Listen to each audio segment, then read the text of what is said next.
School டேஸ்லேயே வந்து கலைஞருடைய ஃபோட்டோவை அப்போ வந்து நடு வகுப்பு எடுத்து கர்லிங் வட்டச்சு கழுத்து ஜிப்பா அப்படி ஒரு ஃபோட்டோ இருக்கும். அந்த ஃபோட்டோவை சைக்கிளில் கட்டிட்டு எனக்கு பெடல் கூட எட்டாது. நாங்கள்லாம் எங்கள் ஃபாதர் தியாகி, காங்கிரஸ் தியாகி, எங்கள் தாத்தாலாம் காங்கிரஸ். அப்போல்லாம் கட்சி நடத்தினா மாதம் 2-3 லட்சம் ரூபாய் இருந்தால் தான் கட்சியை ரன் பண்ண இயலும். அப்புறம் அதுக்கப்புறம் பெரிய அளவில் நான் போயிட்டேன். ஏன்னா வாஜ்பாய் கூட அத்வானி கூட எல்லாம் ரொம்ப டெல்லியில். ஏம்மா நான் தான் சொல்கிறேனே, காமாட்சி நாயுடுன்னா யார் கட்சியில் சேர்த்துக்குவாங்க? ஒரு ட்ராவல் பண்ணிட்டேன் எல்லா கட்சியிலையும், புரிஞ்சுக்கோங்க. நான் சராசரி மனிதன் இல்லை டாக்குன்னு.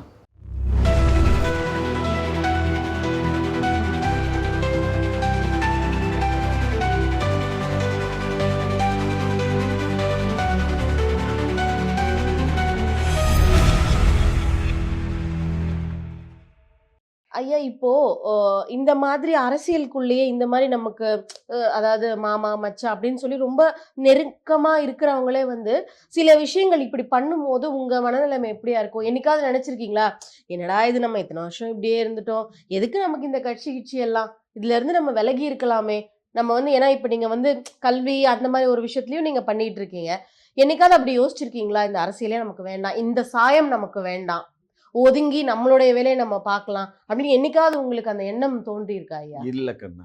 என்ன காரணம்னா 62ங்கிறது அரியா பருவம். யோசிச்சு பாருங்க. நான் ஸ்கூல் டேஸ் அது. ஓகே. ஸ்கூல் டேஸ்லேயே வந்து கலைஞருடைய ஃபோட்டோவை அப்போ வந்து நடு வகுப்பு எடுத்து கர்லிங் வட்டச்சு கழுத்து ஜிப்பா அப்படி ஒரு ஃபோட்டோ இருக்கும். அந்த ஃபோட்டோவை சைக்கிளில் கட்டிட்டு எனக்கு பெடல் கூட எட்டாது. உள்ளுக்குள்ளே காலை விட்டுட்டு தெருவா பிரச்சாரம் பண்ணுவோம். நாங்கள் ஒரு 50 பேர் பசங்க 50 சைக்கிள் எடுத்துகிட்டு. அப்போ எல்லாம் 1 அண்ணா தான் 1 ஹவருக்கு. நாங்கள் 2 அண்ணா கொடுத்து 2 ஹவருக்கு சைக்கிள் எடுத்து அந்த தெரு பூரா அந்த கிராமமே சுற்றி வந்துடுவோம். அப்படி இருந்த காலத்துலேருந்து நான் அரசியல் பண்ணிட்டு இருக்கேன். அது எப்படி விட்டு போகும்? அதாவது தொட்டில் பழக்கம் சுடுகாட்டு, அவ்வளவுதான். இது எப்படி உங்களுக்கு அந்த அந்த அந்த அவ்வளவு ஒரு குழந்தை பருவத்திலேயே எப்படி உங்களுக்கு இந்த அரசியல்லாம் என்னன்னு உங்களுக்கு அந்த பிரிச்சு பார்க்க தெரிஞ்சுதா? அந்த நார்மல் வாழ்க்கைக்கும் அரசியல் அப்படிங்கிற ஒரு பொது வாழ்க்கை எப்படி நீங்க அந்த வயசுல எப்படி நீங்க பிரிச்சு பாத்தீங்க? அதை பிரிச்சு அந்த ஆர்வம் எப்படி வந்தது? எங்க மாமா வந்து அம்மாவுடைய தம்பி வந்து அவர் பெரியாருடைய பெரியாரிஸ்ட். ஓகே. அவர்கிட்ட இருந்து அவர் அப்புறம் கட்சி ஆரம்பிச்ச போது அவர் திமுகவில் ஜாயின் பண்ணாரு. அதனால எங்க குடும்பத்திலேயே அப்பயே எல்லாமே. ஆனா நாங்கள்லாம் எங்கள் ஃபாதர் தியாகி, காங்கிரஸ் தியாகி, எங்கள் தாத்தாலாம் காங்கிரஸ். ஸோ அப்படி இருந்த குடும்பத்தில் நாங்கள் திமுகவில் வந்து பண்ணிட்டோம். ஓகே. ஆமாம், அவங்க 2 பேருமே இப்போ கூட்டணி தானே. ஆமாம். அப்படி இருந்து எனக்கு ஒன்று விட்ட மாமா தான் பொள்ளங்காட்டு அழகர்சாமின்னு சொல்லி, அவர் தான் வந்து அந்த பெரியகுளம் எம்எல்ஏவுக்கு நிற்கிறாரு. நான் திமுகவுக்கு வேலை பார்க்குறேன், மாமாவுக்கு எதிர்த்து. ஆனால் அந்த தேர்தலில் அவர் தான் ஜெயிச்சார். 62ல் மாமா தான் ஜெயிச்சார். திமுக தோத்து போச்சு. ஸோ அதெல்லாம் ஒரு காலகட்டம் தான். அதாவது அரசியல்ங்கிறது வந்து ஒரு பச்சையாக சொன்னால் நீ பொம்பளை பிள்ளை அவசாரித்தனம் தான். அதில் போய் முத்தெடுக்கிற விதம் தான் அது. அதிலேயே மூழ்கி முத்தெடுக்கணும். அவன் தான் நிலைச்சு நிற்பான். இல்லைன்னா என்ன மாதிரி தான் இருக்கணும். அதுதான் கேட்குறேன். அப்படி ஒரு விஷயத்துக்கு நீங்க வந்து தள்ளப்பட்டீங்கன்னு சொல்ல முடியாது. நீங்க வந்து விருப்பப்பட்டு வந்தீங்க. அப்போ ஏதாவது ஒரு இடத்துல நமக்கு ஏதாவது ஒரு இடத்துல தோணி இருக்கும்ல, என்ன இது நமக்கு வேண்டாம், நம்ம இதுல இருந்து விலகி இருக்கலாமே, எதுக்கு இவ்வளவு ஒரு அவமானங்களை சந்திச்சுட்டு நமக்கு ஒரு அங்கீகாரமும் கிடைக்கல, இத்தனை வருஷம் நம்ம குழந்தை பருவத்துல இருந்து இப்போ ஒரு கிட்டத்தட்ட ஒரு முதுமை பருவத்துக்கும் நீங்க வந்துட்டீங்க, ஒரு அங்கீகாரமே கிடைக்கலையே. நம்ம அதாவது உங்களை சொந்த அந்த நாயுடு பேரவை இதுலயும் ஆகட்டும், தலைவர் அப்படிங்கிறத தவிர மற்ற வேற எதுவுமே அதுல பெருசா பண்ண முடியல உங்களால. அந்த ஒரு கட்சியை வந்து மேல கொண்டு வர்றதோ அந்த மாதிரி ஒரு பெருசா எதுவுமே பண்ண முடியல இல்லையா? அப்போ உங்களோட மனநிலைமை வந்து எப்படி அப்படி வந்ததுனால தான் என்ன பண்ணேன், நான் வந்து வெங்கையா நாயுடு வந்து எனக்கு வெரி க்ளோஸ். பாரதிய ஜனதா கட்சியுடைய அகில இந்திய தலைவர். ஸோ அவர் என்ன பண்ணார், எதுக்கே நீ கஷ்டப்பட்டு, அப்போ எல்லாம் கட்சி நடத்தினா மாதம் 2-3 லட்சம் ரூபாய் இருந்தால் தான் கட்சியை ரன் பண்ண இயலும்.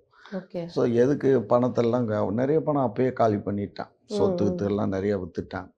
ஸோ அதனால நீ கட்சியை இங்கே கொண்டு வந்து இணைச்சிட்டு நீ இங்கே வந்துரு அப்படின்னாரு. சரின்னு சொல்லி அதுக்கு ஒரு மாநாடு போட்டேன். அதுக்கு ஒரு 50-60 லட்சம் ரூபாய் காலி பண்ணி, அப்பமே நான் சொல்றது 2002லயே அந்த பணத்தெல்லாம் செலவு பண்ணி அவருடைய தலைமையில் கட்சியில நிறைய மத்திய அமைச்சர்கள், மாநிலத்தில் அவர் அப்போ மத்திய அமைச்சராக இருந்த திருநாவுக்கரசு, கிருபாநிதின்னு சொல்லிட்டு அவர் தான் தலைவர். தமிழ்நாடு பாரதிய ஜனதா கட்சிக்கு. ம், ம், ம். இலா கணேசன் நிறைய எல்லாம் வந்திருந்தாங்க. ஸோ அன்னைக்கு வந்து ஹண்டே எல்லாம் வந்திருந்தாரு. அப்போ தான் நான் வந்து இணைஞ்சேன். ம், ம், ம். அதுக்கப்புறம் பெரிய அளவில் நான் போயிட்டேன். ஏன்னா வாஜ்பாய் கூட அத்வானி கூட எல்லாம் ரொம்ப டெல்லியில் ஓ நல்ல இது கிடைக்கும் எனக்கு. நான் வந்து நல்ல முறையில் இருந்தது. வெங்கையா நாயுடுடைய புஷ்ஷிங் நான் பெரிய அளவில் பண்ணேன்.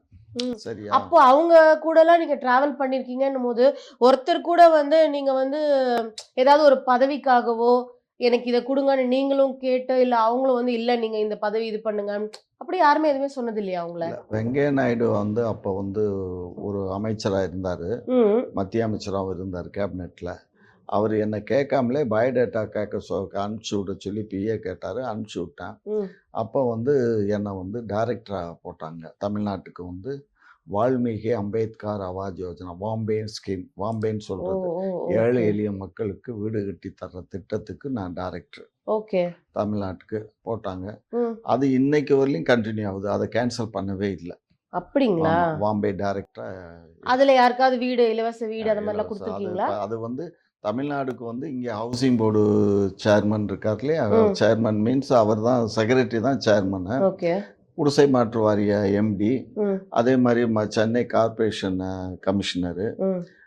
ஹட்கோ சேர்மன்னு. ம். அவர் தான் வந்து ஹட்கோ தான் வந்து செக்ரட்டரி. ம். இவர் சேர்மன், அவர் செக்ரட்டரி. நீங்க என்னையா நான் பண்ணீங்க ஒரு அதுல? டைரக்டர், அதில் மெம்பர். ஓகே. நாங்கள் ஒன் ஆஃப் த டைரக்டர் நீங்க. டைரக்டர். Okay okay. ஸோ நாங்கள் டிசைட் பண்ணி எப்படி பண்ணலாம் ஏது பண்ணலாம் அப்படிங்கிறதெல்லாம் பண்ணி அவங்க பண்ணுவாங்க. மீட்டிங் போடுவாங்க. அந்த ம். மீட்டிங் அதுல போய் கலந்துப்பீங்க. கலந்துப்போம். அவ்வளோ. ஓகே. அப்போ உங்களோட தனித்துவம் அப்படிங்கிறது எங்க இருக்கு இதுல? அரசியல் இல்லை வாழ்க்கையில இல்லை நான் இல்லை கேக்குறேன். ஏம்மா, நான் தான் சொல்கிறேனே, காமாட்சி நாயுடுனா யார் கட்சியில் சேர்த்துக்குவாங்க? இப்போ திமுக வந்து மதவாத கட்சி இல்லை. ம். அங்கே வந்து ஜாதியை விட்டுட்டு போனால் தான் அங்கே வந்து கிடைக்கும். ம். நான் திராவிட தெலுங்கர் முன்னேற்ற கழகத்தை இணைச்சிட்டேன். ம். 2016 திமுகவில் இணைச்சிட்டேன். ம். ஒரு டிராவல் பண்ணிட்டேன் எல்லா கட்சியிலையும். ம். புரிஞ்சுக்கோங்க. ம். நான் வந்து ஃபஸ்ட்டு வந்து திமுக, சரி. 72 அண்ணா திமுக. ம். அப்போயே ரிமாண்ட் பண்ணப்பட்டு ஜெயிலுக்கு போனேன் எம்ஜிஆருக்காக. ம். எம்ஜிஆர் இறப்புக்கு அப்புறம் அம்மா கூடயும் இருந்தேன். ம். அம்மா வந்து மதுரையில் வந்து பேசும்போது தமிழ் மாநாட்டில் இந்த மாதிரி ராஜீவ்காந்தி ரத்தத்தினால் நான் வெற்றி பெறவில்லைன்னு பேசினாங்க. ஓ அது எனக்கு ரொம்ப ஊண்டிங்க போச்சு. அன்னைக்கு நான் அந்த அம்மாவுக்கு பின்னாடி தான் ஸ்டேஜில் உட்காந்துருக்கேன். அந்த அளவுக்கு தான் எனக்கு மரியாதை எப்பயுமே. ஓகே. ஸோ நான் அங்கேருந்து அப்படியே எழுந்து வீடு பக்கம் தான், ரேஸ் கோர்ஸ்லேருந்து எங்கள் வீடு அண்ணா நகர் தான். ம். ம். ம். கார் அங்கேயே. அப்போ வந்து முனாதி அண்டு சுலோச்சனா சம்பத் 2 பேரும் எங்கள் கெஸ்ட் ஹவுஸில் தான் வீட்டில் தங்கியிருந்தாங்க. ம். ம். ம். அவங்களுக்கு காரை வச்சுட்டு நான் அப்படியே வாக் பண்ணி வீட்டுக்கு வந்துட்டேன். ம். அதுக்கப்புறம் முனாதியும் சுலோச்சனா சம்பத் கூட வந்து ரொம்ப திட்டினாங்க என்ன, அரசியலில் இதெல்லாம் சகஜம்ப்பா, இதுக்கு எல்லாம் கோவிச்சிட்டு வரக்கூடாது அப்படின்னு. அவ்வளோதான். மறுநாளே பார்த்தீங்கன்னா நான் காங்கிரஸில் ஜாயின் பண்ணிட்டதாக அவர் ஒரு மச்சான் இருந்தார், என் ஒய்ஃபோட ஒன்று விட்டான்னு. ம். அவர் தான் தலைவர், மாவட்ட தலைவர். ம். அவர் என்ன தேர்தல் அதிகாரியை அறிவிச்சிட்டார் காங்கிரஸ் கட்சியில். ஓ அது பெரிய பிரபலியம் ஆச்சு. இப்போ எப்படி பிரச்சனையோ அது மாதிரி அப்போ டெய்லி 8 கால செய்தி வந்துட்டுருக்கும் அத்தனை பத்திரிகையிலையும். ம். ம். ம். என்ன அடித்து பேசிகிட்டு இருப்பாங்க. அது போச்சு. அதுக்கப்புறம் சரின்னு சொல்லி காங்கிரஸில் ட்ராவல் பண்ணேன். ம். காங்கிரஸில் ட்ராவல் பண்ணும்போது காமராஜருடைய பிறந்த நாள் நிகழ்ச்சி ஒன்றும் மூப்பனார், அப்போ மூப்பனார் எனக்கு எதிரியாக இருந்தாங்க. ம். அதுக்கப்புறம் நானும் அவரும் இணைஞ்சிட்டோம். ம். அவர் மூப்பனார் என்ன பண்ணார், நாயுடு இந்த மாதிரி நீ தான் இருந்து நடத்தணும்னு சொன்னார். சரின்னு ரேஸ் கோர்ஸில் ஒரு மாநாடு போட்டேன் ம். ம். காங்கிரஸில். ம். அப்போ வந்து நரசிம்மராவ் பிரதமர், ம். ம். அவர் வந்தார். இதே அப்போ வந்து குமரி ஆனந்தன், ம். மூப்பனார் 2 பேரும் அவர் ஹெலிகாப்டரில் வந்து இறங்கின உடனே ம். நேராக என்கிட்ட கூட்டிகிட்டு வர்றாங்க. ஓ என் பக்கத்தில் வைஜெயந்தி மாலா பக்கத்தில் நான், ம். எனக்கு பக்கத்தில் சிதம்பரம். அதுக்கப்புறம் இவர் இறந்து போயிட்டார், அருணாச்சலம்னு ஒரு அமைச்சர். ம். ம். ம். அப்போ அதுக்கப்புறம் தங்கப்பாலு, இப்போ இருக்கார்ல ஆமா. தங்கப்பாலு, அவரெல்லாம் ஓகே ஓகே. உட்காந்துருக்காங்க. ஸோ இவங்க இருக்கும்போது என்னிட்ட தான் கூப்பிட்டு வராங்க, என்னை கட்டி பிடிக்கிறாரு. இவர் யாரோடையும் சிரித்து பேசாரு, என் கூட சிரித்து தெலுங்கில் பேசிட்டு. எதனால இந்த ஜாதியின் பெயர்னாலயா? ஜாதி மட்டும் இல்லை, காமாட்சி நாயுடுன்னு சொன்னதுனால அவர் மூப்பனார் அறிமுகப்படுத்தல தெலுங்கில் தான் அறிமுகப்படுத்தினார். அதுதான் அப்ப அந்த ஜாதிங்கிறது அங்க ஹைலைட் ஆக்கப்படுது இல்லையா? அது இந்த இதை ஏற்பாடு பண்ணது நான் தான் சொன்னார். இந்த ஓகே. மாநாடை வந்து அரேஞ்ச் பண்ணது, ஆர்கனைஸ் பண்ணது இவர் தான் அப்படின்னு சொன்னாங்க இல்லையா? அதையும் எடுத்துக்கணும்ல நீங்கள். கண்டிப்பா. ஆனா ஒரு சின்ன வருத்தம் என்னன்னு பாத்தீங்கன்னா, நீங்க எல்லாத்துலயுமே வந்து அந்த அதாவது குழந்தை பருவத்திலிருந்து நீங்க முன்னேறின காலம் எல்லாமே இப்ப வரைக்கும் அந்த ஜாதியுடைய பெயரே பின்தொடர்ந்து வருது. மேபி அதனால கூட வந்து அரசியல்ல உங்களுக்கு கரெக்டான ஒரு பொசிஷன் இல்லாம போயிருக்கலாம். உண்மைதான், உண்மையா? மறுக்க முடியாது. சூப்பர் சூப்பர் இப்போ சார். திமுகவில் நான் இதை விட்டுட்டு போனால் எங்கள் தலைவர் என்னை கூப்பிட்டு உடனே ஒரு சேர்மன், ஏதாவது ஒரு சேர்மன் போடுவார். இப்போ கூப்பிட்டு ஒத்துக்கிட்டதுக்கு போனா ரொம்ப கூட, ரொம்ப நன்றி சார். ஏன்னா நீங்க இதை இப்போ கூட மறுப்பீங்கன்னு நான் வந்து நினைச்சேன். இப்போ விட்டுட்டு போனால் கூட கொடுத்துருவார். Super super. ஏன் அது உங்களால விட முடியலையா? எதுக்குமா, பிறந்தாச்சு வளர்ந்தாச்சு வாழ்ந்தாச்சு, இனி ஆமா, என்ன இருக்கு? அதுதான் நானும் கேக்குறேன். இப்போ நீங்க பிறந்தீங்க, வாழ்ந்தீங்க, நல்லாவே வாழ்ந்திருக்கீங்க, வாழ்ந்துட்டு இருக்கீங்க இல்லையா? அப்போ ஒரு அடைமொழி அந்த ஜாதியின் பெயரால நமக்கு சில அங்கீகாரம் தவிர்க்கப்படுது அப்படிங்கும்போது, அத கொஞ்சம் ஒத்தி வச்சாதான் என்ன ஐயா? நான் சராசரி மனிதன் இல்லை டாக்கண்ணா. ம். வாழ்க்கையில் வாழ்கிறதுக்கு தான் வாழ்க்கை. கண்டிப்பா. அது வந்து அந்த பதவியில் இருந்தால் தான் வாழ முடியுங்கிற எண்ணம் இல்லை. பதவிக்காகன்னு கிடையாது. இப்போ நீங்க நெறைய இந்த கல்வி விஷயத்துல நெறைய பேருக்கு உதவி பண்றீங்க அப்படின்னு சொல்லி இப்ப நீங்க சொன்னீங்க. அதெல்லாம் வந்து எங்களுக்கு ரொம்ப பெரிய இன்ஃபர்மேஷன் அது. அப்படியா? நம்ம காமாட்சி சாரா வந்து இப்படிலாம் பண்றாங்கன்னும்போது, பார்க்குற நெறைய பேர் இப்போ வந்து எக்ஸைட் ஆவாங்க. ஓகேங்களா? அப்போ நீங்க இன்னும் வந்து அடுத்த உயரத்துக்கு நீங்க போகும்போது, மக்களுக்கு உங்களால ஏதாவது ஒரு நல்லது பண்ண முடியும்ல? ஏம்மா, மக்களுக்கு நன்மை பண்ணுறதுக்கு அதிகாரங்கிறது வந்து தேவைதான். ம். அந்த அதிகாரம் தேவைன்னா அந்த சீட்டு வந்து முதலமைச்சர் சீட்டாக இருந்தால் தான், அந்த அதிகாரத்தில் இருந்தால் தான் மக்களுக்கு சேவை செய்ய அப்படி இல்ல இயலும். ஐயா. இல்லை முதலமைச்சரா இல்லை இருந்தா மட்டும் தான் நான் நல்லது பண்ணுவேன். இல்லை இல்லன்னா இல்லை நான் பண்ண இல்லை இல்லை மாட்டேன்ன்றது இல்லை இந்த தவறு ஐயா. தமிழ்நாடுனுடைய அமைப்பு, இந்த செட்டப்பு அதைத்தான் கொடுக்குது. ம். எங்களுடைய KK ராமச்சந்திரன் அவர்கள் விருதுநகரில் அவங்க ஜாதி நம்ம ரெட்டியார் நல சங்க கூட்டத்தில் பேசும்போது, ம். எது ஒன்றாலும் நம்ம ஆளுகள்லாம் இருந்தாக்க ஏதாவது வந்தால் பிரச்சனை இருந்தால் கொண்டு வாங்கப்பா, இதை வேலை வாய்ப்பு ஏதாவதுன்னா நம்ம சொல்லுங்க, நான் பண்ணி அதாவது தரேன், ரெக்கமெண்டேஷன். சொல்லுங்கன்னு சொன்னார். ஃபர்ஸ்ட் பிரெஃபரன்ஸ் வந்துட்டு நம்ம ஆளுங்களுக்கு அப்படி கொடுக்கலாம். சொல்லலை. நீங்கள் ஏதாவது நம்ம ஆளு வேலை வாய்ப்புக்கு ஏதாவது அதுதான் பண்ணீங்கன்னா மீனிங். அதுக்கு என்னை ஃபர்ஸ்ட் வந்து ப்ரிஃபரன்ஸ் வந்து நம்ம ஆளுங்க யாரா இருந்தா சொல்லுங்க. ஃபர்ஸ்ட் ப்ரிஃபரன்ஸா அவங்க உள்ள அனுப்பிடலாம் அப்படிங்கிறது. அப்படின்னு சொன்னேன். அது பெரிய இந்த நிமிஷம் வரை பேச்சும் பொருளாக இருக்குது. கண்டிப்பா சரியா? கண்டிப்பா. அப்படி இருக்கும்போது அதை நான் சொன்னது புரியுதா உங்களுக்கு? அதனால தான் சீஃப் மினிஸ்டரா இருந்தோம்னா அவர் அந்த இடத்துல இருந்து நம்ம எதை வேணாலும் பண்ண இயலும். அப்படி இல்ல ஐயா. இப்போ சீஃப் மினிஸ்டரை விட்டுருங்க. அந்த அந்த பதவிங்கிறது அதை விட்டுடுங்க. நான் என்ன சொல்றேன், இப்போ வெறும் காமாட்சி நாயுடு அப்படிங்கிற பெயரோட நாயுடுவை எடுத்துருவோம் நம்ம. உங்களுடைய பெயரை வச்சுட்டு ஏதாவது ஒரு பதவியோ இல்ல ஏதாவது ஒண்ணு இருந்ததுன்னா, நீங்க வந்து இப்போ நான் ஒரு தெலுங்கு, இல்ல நான் ஒரு மலையாளம், இல்ல நான் ஒரு தமிழ் பொண்ணு அப்படிங்கறதுனால நான் உங்களை வந்து உதவி கேட்டு வரேன். ஐயா எனக்கு இந்த மாதிரி ஒரு உதவி வேணும், நீங்க பண்ணுங்க அப்படின்னும் போது, உங்களுடைய அந்த நாயுடுங்கிற பேரு விட்டுடுங்க. உங்களுக்கு இருக்க பதவின்னு ஒரு விஷயம் இருக்கு பாத்தீங்களா? அதை வச்சு நீங்க எனக்கு உதவி பண்ண முடியும் தானே? நல்ல ஒரு விஷயம் புரிஞ்சுக்கோங்க.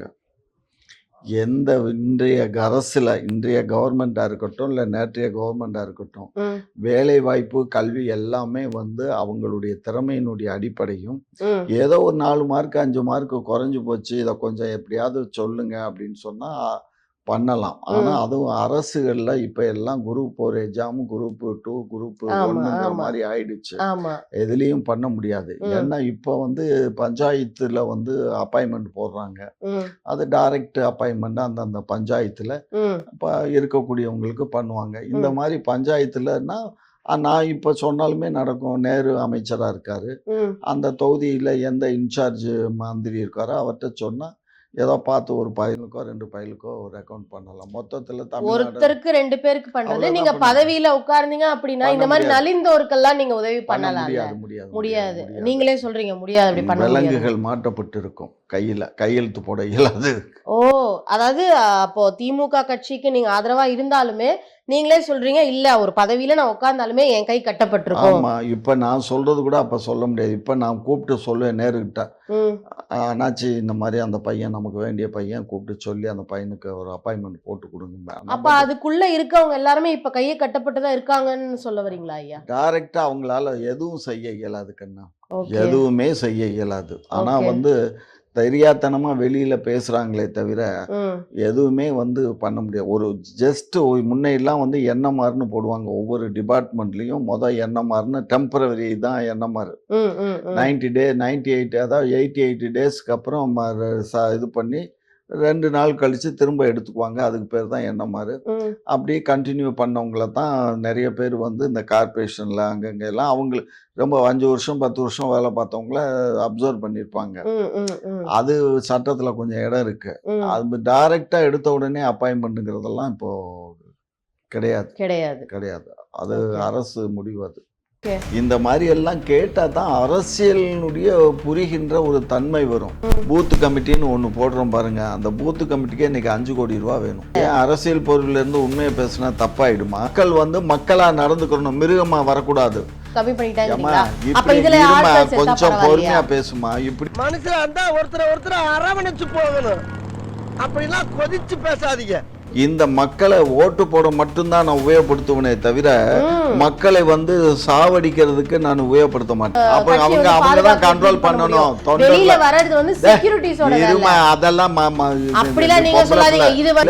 நான் அசிங்கமா திட்டிருவேன். உன்னை திட்ட முடியல. எதுக்கு திட்டுவேனா? உன்னை அவன் கட்சி வச்சிட்டு இருக்கிறதுக்கு நாங்க போய் அரசாங்கத்தை எனக்கு வாயில வந்துரும், நீ தப்பா நினைச்சுக்காத. அது எங்களுக்கு தெரியும். அந்த மாசத்துல நீ சொல்ல வேண்டாம். சுப்ரீம் கோர்ட்டுக்கு போனதே களவாணித்தனம். இந்த தம்பி இப்ப வந்து நல்ல தொக்கா போய் மாட்டிக்கிட்டாரு. எங்களுக்கு ஹாப்பி.